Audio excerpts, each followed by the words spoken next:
Ok, hoy continuamos entonces con la aplicación que estamos viendo aquí. Si se fijan abajo tenemos unos players. Voy a dedicarnos entonces a trabajar con esos players, haciéndolos un tipo de tarjetitas. Esos serían específicamente la sección de players. Tiene un contenedor, tiene el H2, tiene un meeting, tiene una lista ordenada, no ordenada, perdón, de elementos. Y los LI aquí están trabajando como parte de los jugadores. Entonces aquí vamos a hacer un tipo de tarjetitas para poderlos visualizar uno por uno como cards, y vamos a encontrar otras referencias de CSS que son importantes para el manejo que vamos a estar utilizando en el transcurso de toda la clase. Ok, entonces tenemos el header ya ahí listo. Vamos a ir con esta parte. Voy a cerrar aquí para poderlo ver completo. Ok, tenemos la sección Players. Entonces, vamos con el otro elemento. Si se fijan, esta sección es una ID, el que le está haciendo una referencia. Entonces, para hacer un selector que ubica un identificador específico, yo utilizo el numeral, así como se hacen las anclas, y el nombre del identificador. En este caso sería Players. Ok, dentro de Players vamos a establecer alguna diferenciación. Vamos a ponerle un background color medio grisáceo y un padding para poderlo ver. Con eso, pues ya tenemos marcado nuestra sección y así podemos enfocarnos en qué lugar vamos a estar trabajando. ¿Ok? Entonces ahora con nuestros players vamos a ir creando la parte de la lista como que si fueran unos tarjetitas como tal. Entonces, para definirlo, vamos siempre a mantener el contexto de players, y dentro de players, esto me parece bien, vamos a poner players. Internamente buscamos los elementos UL que están dentro del div. Dentro de un UL están los LI, y esos elementos son los que vamos a trabajar como tarjetas. Ok, pucha, ya rato estoy hablando. Lo bueno es que en el video sí se grabó. Ok, les iba a decir de que vamos a trabajar con los players. Vamos a hacer unas tarjetas. Esas tarjetas las vamos a hacer como tarjetitas de colección, con un border, con una sombra para que se miren resaltadas sobre el elemento. Y en este caso, our players en la sección como tal está a través de un identificador. Este identificador lo podemos asumir con un selector de tipo identificador dentro del CSS. Ese es el numeral. Y con él vamos a ir agregando. En este caso, a esa sección le vamos a poner un background color un poquito grisáceo, solamente para poder identificar dónde estamos parados y dónde estamos modificando ahorita, que es específicamente esa sección. ¿Se acuerdan que habíamos puesto ya Player 1 y Player 2 en otro de los archivos? En el index habíamos utilizado una herramienta para extraer una foto. No me acuerdo cuál fue la que usé. Hay como 4. Pixum.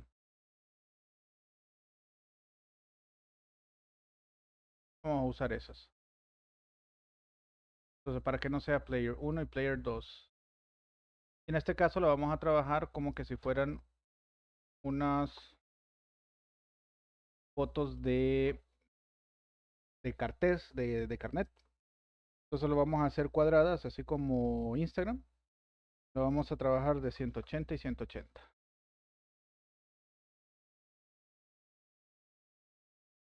Va a salir aleatorio, así que no esperemos que me salgan jugadores como tal. Pero sí por lo menos una imagen que sí pueda darse de.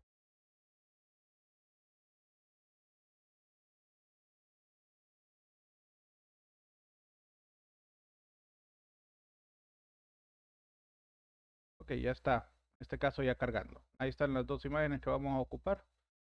Y ahí están los elementos. Entonces, con el LI que tenemos aquí, vamos a cubrir todos estos elementos con un valor. Entonces, primero vamos a definir el contenedor, que sería el UL.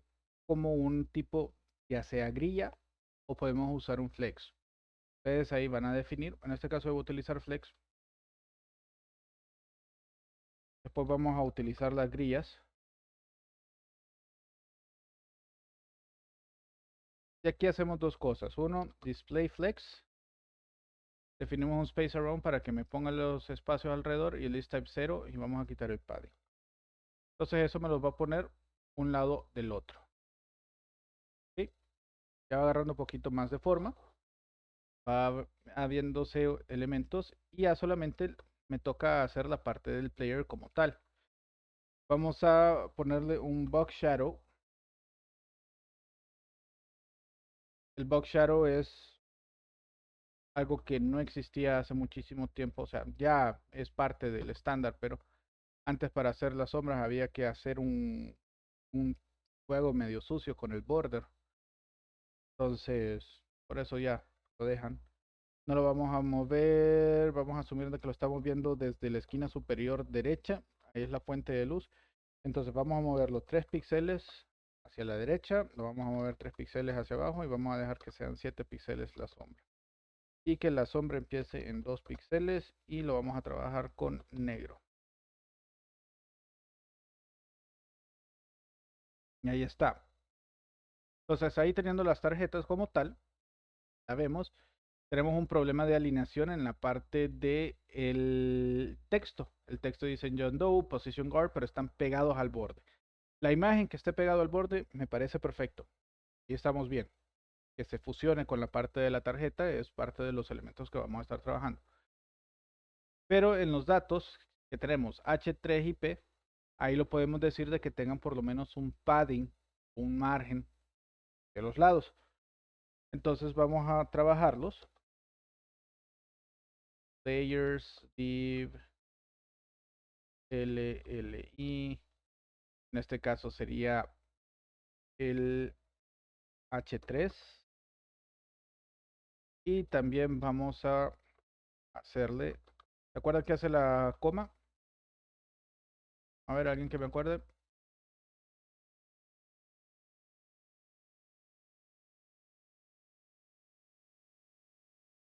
Para aplicar reglas a dos selectores distintos. Es la unión de selectores. Entonces no lo vamos a poner text align centers. Vamos a ponerle un padding.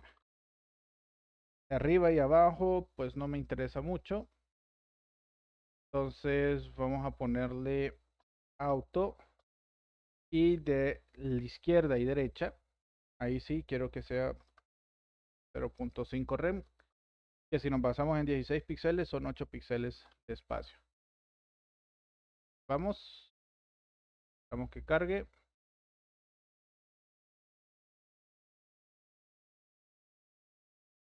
No me paro bola.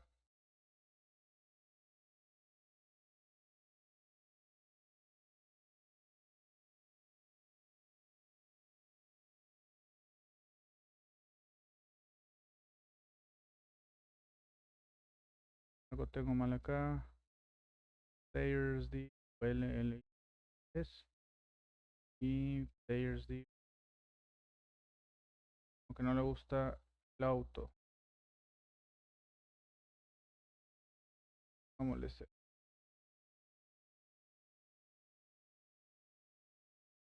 Y si ya le gustó. Ok, entonces ahí tenemos ya la separación adecuada y tenemos nuestras tarjetas.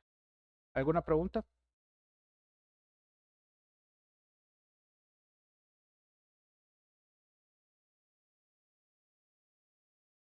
Ok, cuando esto nosotros ya lo vamos a trabajar, ahorita solo hay dos. Si se fijan ahí, se mira un poquito complicado, un poco feo. Pero ya después de eso ya lo vamos a poder trabajar. Tenemos en este punto.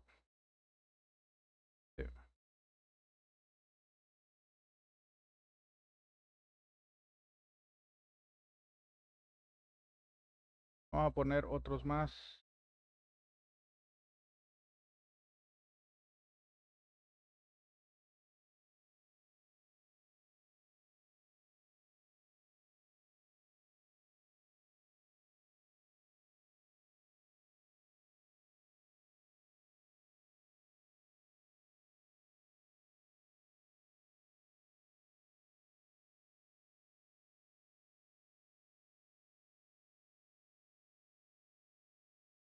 Perdón.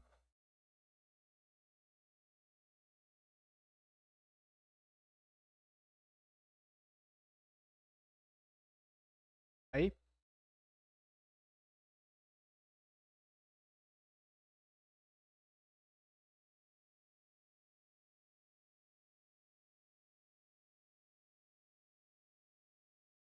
Está bien. Ahí si fijan, ya tengo un problema de diseño.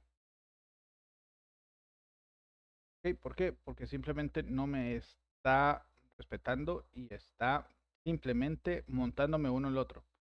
Ahora les cuento, el efecto no está tan peor. Podemos utilizar en algún lado. Pero ese es otro chiste. Ok, vamos a agregarle y vamos a ver a alguien que me pueda ayudar cómo puedo trabajar y decirle que exista entre cada LI por lo menos un margen de un rem a los lados.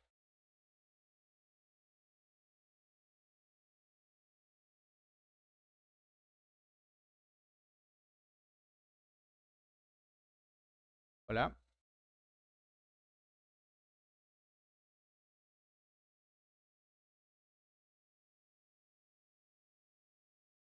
Ok, si ustedes observan en la página se ve montado. Ok, ¿cómo hago para poner algunos márgenes y decirle que si ya no cabe pase para abajo?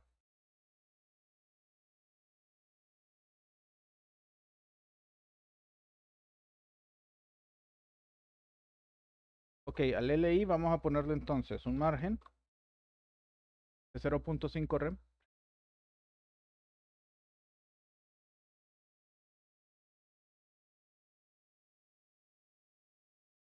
Ok, y a ese margen de 0.5 rem no va a ser suficiente, porque sí me lo va a poner, pero va a hacer que se pierda todo.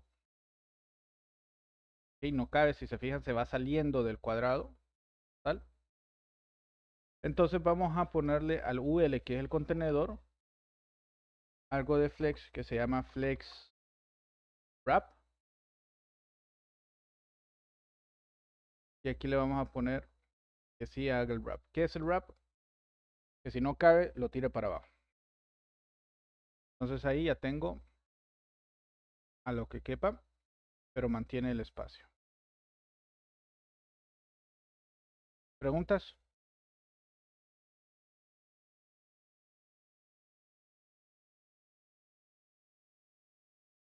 Ahora, otro de los efectos que no me gusta es eso, se deja mucho espacio.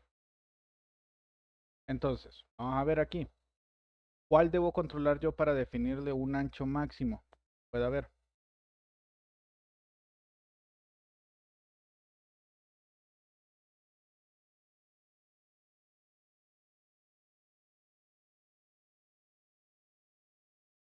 ¿Aló?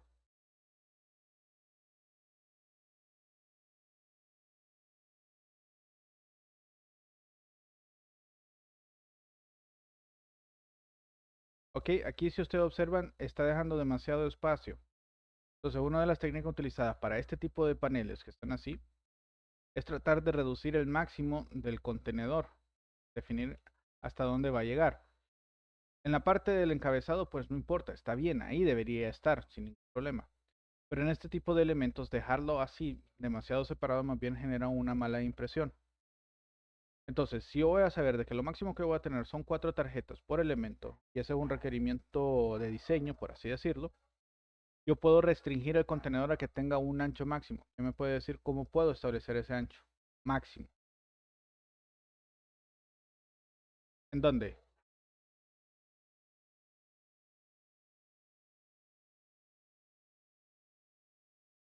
Ok, perfecto. Vamos a ponerle un max width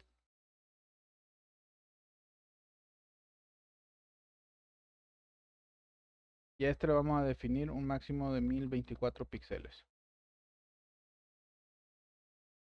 Ok, entonces aquí podemos observar de que sí ya agarró. Ese es el máximo donde va a agarrar espacio,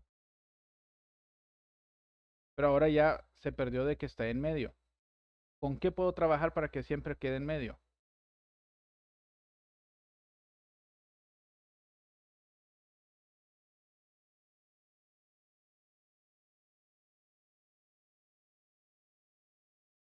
Oye, ya estoy poniendo la trampa.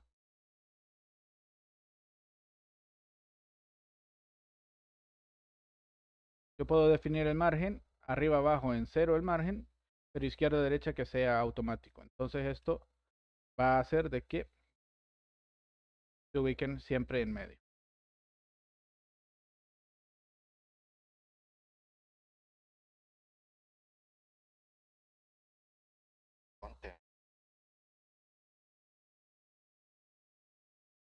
Ok, y el Justify Content funciona si fuera un elemento dentro de un display flex. Pero en este caso el contenedor es el que está declarando el display flex.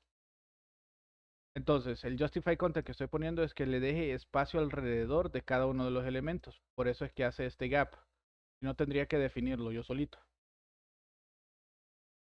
Ok, entonces, en el caso, como es el contenedor el que estoy ubicando, el contenedor en sí no está ubicado dentro de un display flex. Entonces, el Justify Content y el Align Items no funcionan en este elemento. Pero como es solo el margen, yo puedo jugar con el margen y decirle de que automáticamente aplique el mismo tamaño del margen alrededor de este elemento y eso hace el efecto de que quede centrado. No cometan el error de poner text align center porque eso más bien dolores de cabeza les va a dar. ¿De acuerdo?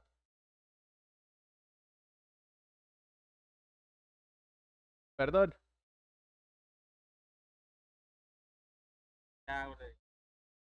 Bueno, ya es una mala práctica, no lo haga. No lo haga. Justifíquelos con los márgenes. Mejor. Después tienen que estar reseteándolo, haciéndole el text align center en un contenedor y después a los hijos hacerle un text align left. Y después le resulta que le dice el jefe, no, pero vamos a traducir todo esto a árabe y ahora toda la alineación es hacia la derecha. Y murió todo.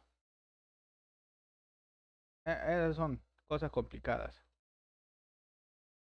Bueno, pues entonces ahora ya tenemos esto. Tenemos our players, está bien. Tenemos este de aquí que no lo vi, que era un P. ¿Dónde lo podemos poner? Lo podemos ubicar en medio.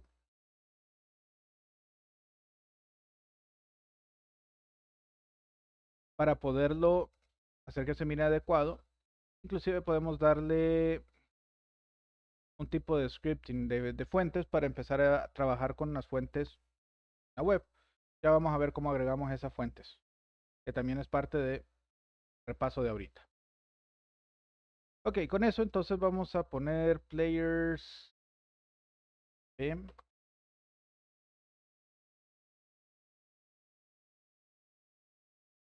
Aquí le vamos ahí sí, text align center. Pero en este caso vamos a hacer algo bien interesante. Vamos a establecer el font family. ¿Okay? Pero para establecer ese font family, lo primero que voy a utilizar es una tecnología que se llama web fonts. Ojo y cuidado con esto. Recuerden, no todos utilizan el mismo sistema operativo. Hay gente que usa Windows, hay gente que utiliza Mac, hay gente que utiliza Linux. Ahora, eso estamos hablando de máquinas de escritorio. Pero hoy en día la mayor parte de la navegación de la web está siendo originada a partir de dispositivos móviles, tabletas, teléfonos. Y esas tabletas son iOS, teléfonos son Android, Harmony, Windows Mobile. Entonces, todos esos sistemas operativos para los elementos tienen un paquete de fuentes estándar distintos unos del otro. Por ejemplo, Microsoft, el estándar es Times New Roman, mientras que en Mac el estándar alternativo a Times New Roman es Calibri. Y en Linux es uno llamado Open Serif Roman, creo que se llama. Entonces son fuentes distintas. Por tanto, la página se va a ver, si yo le pongo un tipo de esas fuentes, si no existe en la máquina instalada, no se va a ver. Va a buscar una alternativa compatible. Y a veces esa alternativa compatible no es lo mismo que nosotros queremos. Entonces, ¿qué permite esto? Ok, hay una página que se llama fonts.google.com dedicada para trabajar y mantener en la web algo conocido o una tecnología llamada web fonts. ¿Qué son web fonts? Simplemente son fuentes que están diseñadas para la web. Y en un CSS yo puedo declarar y hacer un enlace de una web font para que el navegador, y mira de que esa web font no está en la máquina, yo solo la descargue, la instale y ya está disponible. ¿Y por qué los usamos desde los CDNs de Google o los CDNs de otro sitio, pero de este tipo de web fonts? Porque generalmente ya hemos visitado páginas que han utilizado estas fuentes, por tanto ya están instaladas en ese navegador, por tanto la experiencia de tener una fuente consolidada entre los distintos sistemas operativos se nota de forma rápida. Entonces, en este caso yo queremos usar un trabajo, un tipo de, de, de, de, de de fuentes cursivas. Hay tres familias grandes de fuentes. Están con serifas, sin serifas, monoespaciadas. Ok, y aquí es pregunta de examen en algún momento. ¿Cuál es la diferencia entre la que tiene serifas y la que no tiene serifas? Pero ya de forma práctica, no me van a decir una tiene con y el otro sin.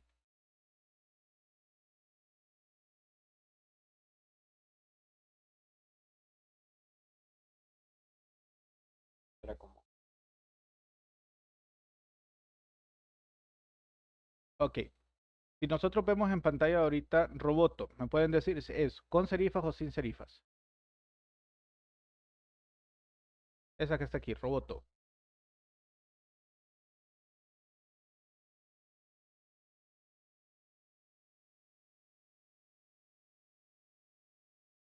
Esta está categorizada con sin serifas. Aunque hay algunos rematíos por ahí, por ejemplo en la T tiene una serifía ahí, es la curvita que está bajo el ganchito. Sin embargo, en su gran mayoría es sin serifas, son cuadradas, son sin esos ganchitos. Mientras que Playfair, si ustedes observan desde la W, cada letra tiene su ganchito, su, su colita por ahí. Esas son las serifas. Entonces, ¿qué sucede? Y esto es algo de diseño, esto es ciencia, no es algo que es porque al ingeniero se le ocurrió. Neles, hay todo un estudio de trabajo de fuentes. Es más, uno de los precursores para tener bien definidos los tipos de fuentes fue Steve Jobs cuando empezó a trabajar cuando empezó a estudiar en la universidad. Y lo reafianzó el doctor Smith en una de las series, de los de Phineas y Ferb, por si no lo han visto. Buenísimo. Ok, el ser humano lee desde dos puntos de fuentes de información. ¿Ok? Vamos a ponerle de dos medios distintos. Está el medio impreso y está el medio de emisión de luz. ¿Cuáles son los medios de emisión de luz?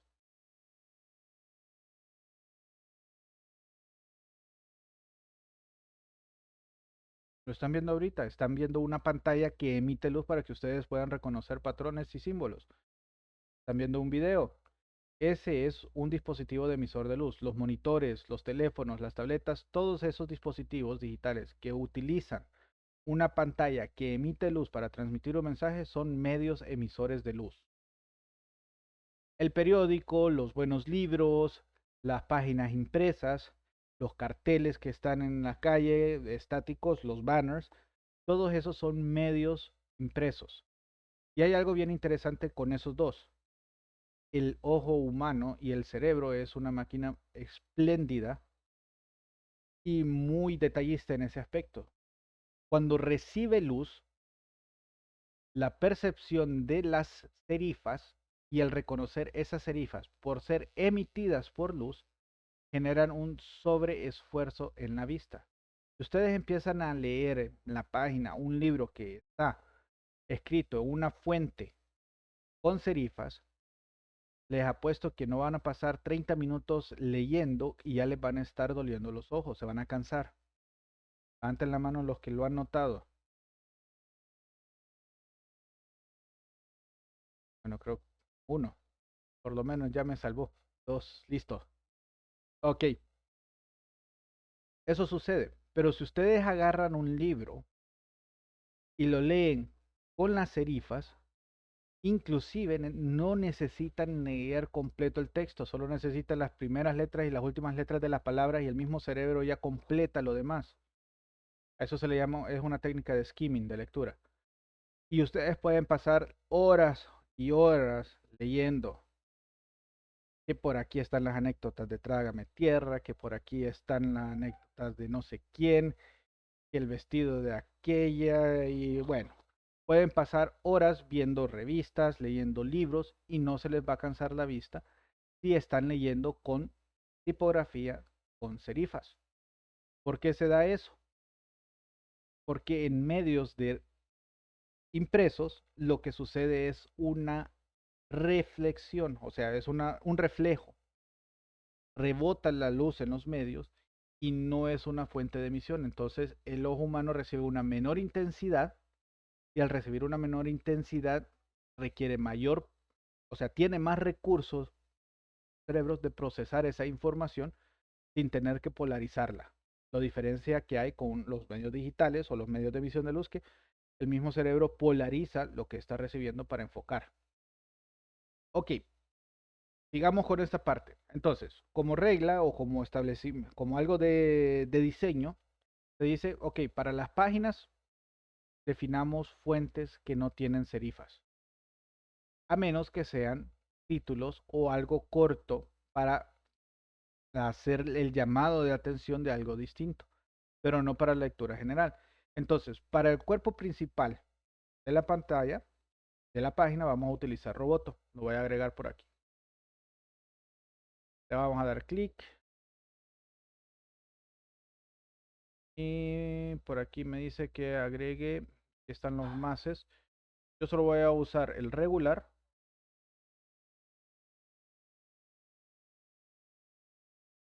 Y el bold.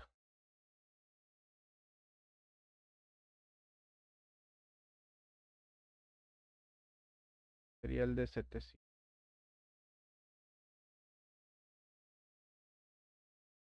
Ok, entonces tengo dos elementos, dos valores. Aquí lo puedo ver, todos los dos elementos, Roboto regular y bold 700. Yo puedo seleccionarlos todos, pero realmente es demasiada información que no voy a estar utilizando. Siempre uso lo que voy a usar.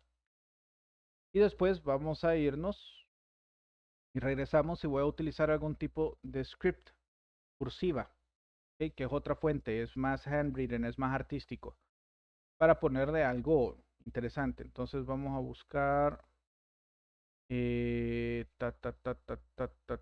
categorías. Dentro de categorías está con serifas, sin serifas, monos espaciados. Vamos a dejar el display y el handwritten. Ok. El display y handwritten son, como les digo, fuentes totalmente más artísticas, más elaboradas, que llaman la atención. Aquí está un script. Vamos a ver cuál está bonito.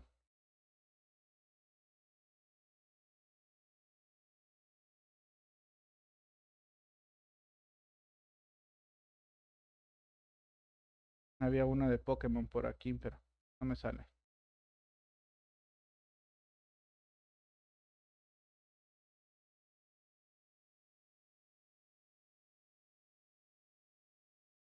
Bueno, no nos vamos a tardar mucho. Vamos a usar este. Ok, y este realmente, como es solamente un texto, tal, que se vea de esta forma, como que si fuera de, de uno, solo hay un regular, perfecto, no ocupo más, y lo seleccionamos. Listo, ya tengo los tres fuentes que yo voy a utilizar.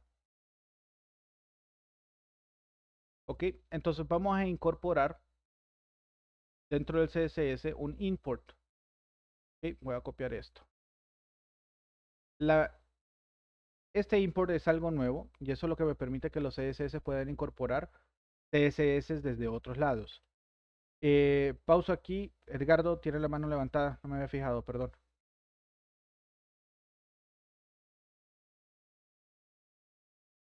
Ok, entonces continuamos. Después del asterisco vamos a incorporarlo, o antes, porque ese es un import, entonces necesitamos importarlo al principio.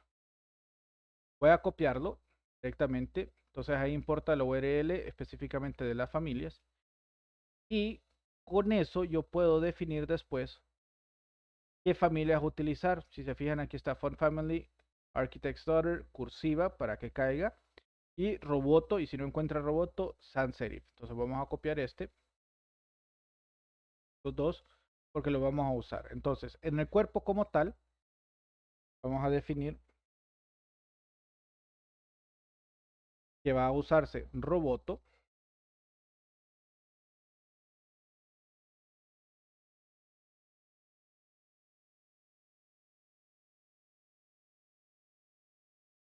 Antes de salvarlo voy a reubicar aquí la, la página para que vean la diferencia. Observen la letra, como les digo, en Mac por defecto es Calibri, entonces es una con serifas. No entiendo todavía el por qué. Voy a salvarlo. Van a ver que al cambiarlo, ya la letra cambió a utilizar Roboto y ya es un poquito más legible desde lejos. Más fácil la lectura de él. ¿Ok? En medios de emisión de luz se utiliza fuentes no sin serifas. ¿Ok? Y ahora a la P que estábamos viendo, que es este, MIT. Vamos a definirle entonces que va a utilizar un font family y vamos a definirle un font size que sea un poquito más grande anterior. Ok. Aquí, ¿por qué me está tirando ese position guard ahí abajo? Ok, esa es la parte de la cascada y eso es lo que vamos a tener que corregir en este punto. Como este es un P, me está diciendo todos los P's que están dentro de la etiqueta players, pero no necesariamente el inmediato. Aquí vamos a utilizar otro simbolito que va a hacer específicamente eso. Y va a decir todos los P inmediatamente dentro de players. No anidados a los demás. Entonces al verlo. Ahí tengo un div. Players. Tengo que hacerlo div. No me está funcionando. Ahora sí. Entonces le estoy diciendo de que players, inmediatamente de players, el div, que está aquí, e inmediatamente dentro del div, el P. Los demás P's que están dentro de la parte de players, como tal, no van a ser afectados porque no es inmediatamente dentro de. Ok, para eso es el mayor que. ¿Queda claro? ¿Queda claro el uso de web fonts también? Listo, fabuloso. Entonces ahí ya tenemos our players. Funciona bien bonito, funciona bien. Me gusta cómo quedó ahorita. Quedó a 1024, o sea de que si yo extiendo la pantalla o la reduzco, pues se mantiene bien. ¿Qué podríamos hacer? Atrás de este podríamos utilizar un parallax. ¿Saben qué es un parallax? Ok, vamos a usar un parallax.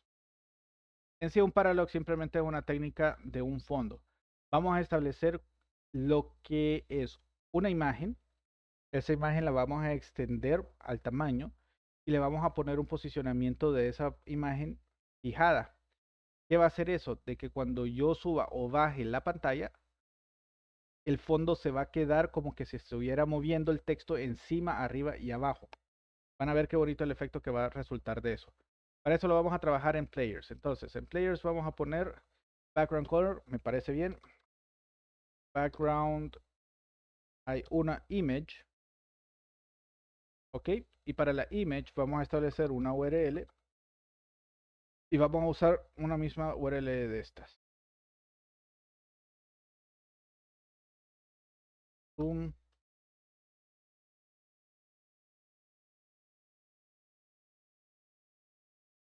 Ok, pero esta la vamos a definir algo grandecita.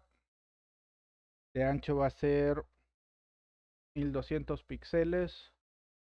Y de alto vamos a ponerle unos 140. Ok. Eso va a poner el fondo. ¿Se fijan? Ahí puso atrás. Está bien. Ahí no hay mucho que hacer. Vamos a ponerle a ese background algo llamado size. Y hay una opción que se llama contain. En este caso le vamos a poner una llamada cover. ¿Qué va a hacer cover? Que va a tratar de cubrir todo el espacio. Vamos a hacer de que el position también, background position, sea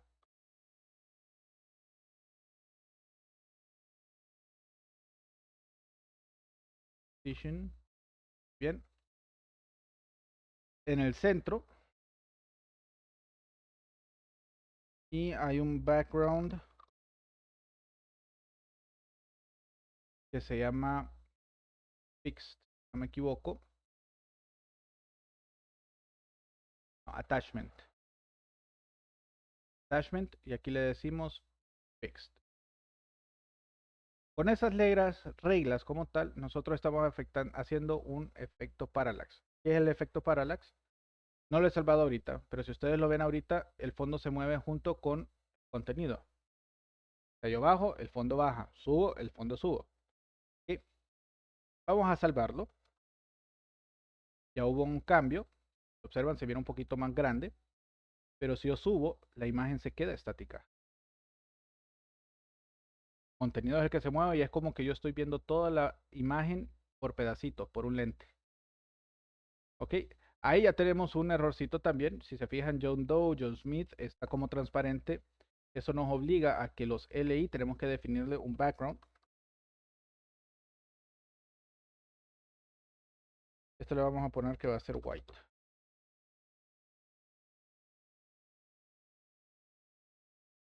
No se pierda. Y ahí lo vamos a observar. Listo, a eso se le conoce como efecto parallax. No es tan complicado, no ocupan un plugin para manejarlo. Simplemente son unas reglas ya básicas. ¿Preguntas hasta aquí? Ok, vamos a ver algo interesante. Ya solo nos quedan 4 minutos. Miren, con esto, con estas cosas poquitas que hemos acabado de hacer, ustedes pueden hacer desastres de diseños, definitivamente. Okay, con bien poquito se hacen cosas bien interesantes. Y teniendo las imágenes adecuadas se miran mucho mejor. Ok, el otro que yo les quiero mostrar en este punto con CSS es de que hoy en día CSS nos permite manejar variables. Es cierto, en el segundo parcial vamos a ver CSS como código, es decir, vamos a utilizar un precompilador de CSS que ayuda a hacer muchas cosas muy bonitas y reducir el código o el esfuerzo para hacer cambios interesantes. Pero hay ciertos elementos que ya CSS incorpora en sus especificaciones. Una de ellas es un pseudo elemento muy importante. Tenemos un pseudo elemento que puede estar directo, se le conoce como root. Este pseudo elemento realmente no incorpora a ninguno de los elementos como tal, pero me permite definir ciertas cosas como variables. ¿Okay? Por ejemplo, aquí yo estoy definiendo todas las variables en CSS comienzan con guión guión, nombre el que queramos ponerle y después el valor establecido para ese valor. Entonces aquí yo puedo definir, ok, el primary color va a ser esto, secondary color va a ser el blanco, el accent color va a ser un rojo. Voy a poner el primary text, que no lo tengo. Primary text va a ser el mismo, 33. Y el secondary text va a ser blanco.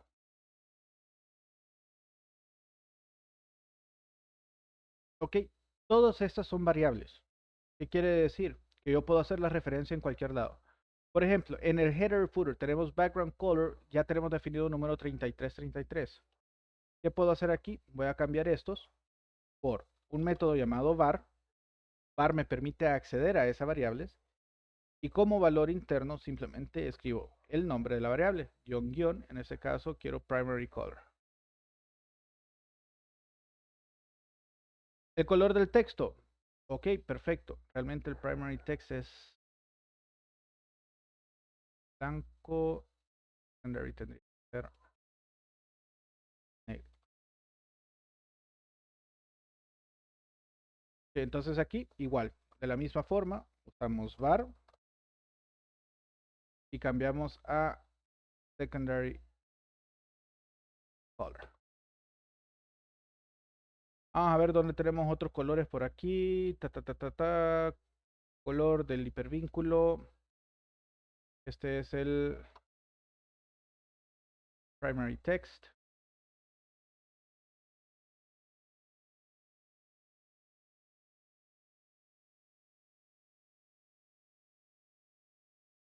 Si se fijan, se mantiene los valores como tal, cambian.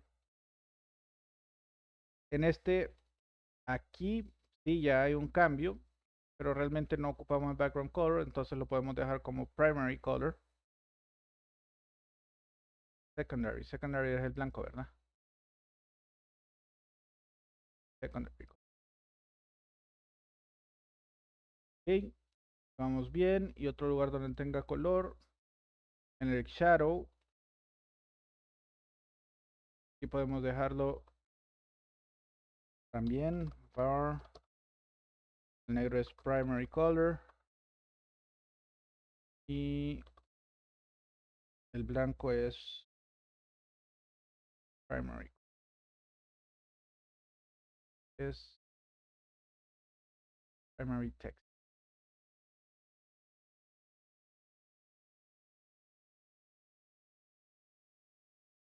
Entonces aquí es el secondary.